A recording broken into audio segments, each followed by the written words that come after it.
ए माल दी वजह तो प्यो पुत्र दा कनी, पुत्र प्यो दा कनी, भिरा भिरा दा कनी, अजीज रिश्तेदार टूट गए, दिल दे विच कदूरत आ गई है, मोहब्बत खत्म थी गया। बाबा दा फरमान सुनी, सारा जहान एक पासे थी वजे, सारी दुनिया दौलत खत्म थी वजे, लेकिन अपने बिरादरी वाले को कहीं को नाराज ना करे। सुभान अल्लाह, नाराज ना करे। सुभान अल्लाह। बाबा दा अगला फरमान सुन, फरमाया कि बिरादरी वाले दोते गरीब होए ना, गरीब रिश्तेदार होए तो सारी नजर तो या तो उन्हें दी औलाद ते वेदे या बिन्हें चीजें दी तरफ। माया के अंदर इन्हें वसाइल नहीं, लाचारे बीमारे मरीजे तो उनके उत्ते खर्च कर।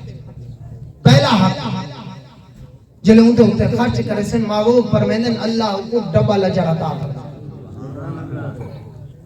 अगर उनका घर ना ले तो अल्लाह को ट्रिपल अजर अता फरमाएन। एक खर्च करन दा, दूजा रिश्तेदारी दा, तीजा पड़ोसी होने दा। रब ट्रिपल अजर अता करे। रब तो रब है ना, रब दे को क्या दे।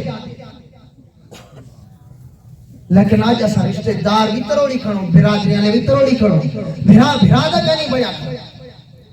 माल की वजह तो, दौलत की वजह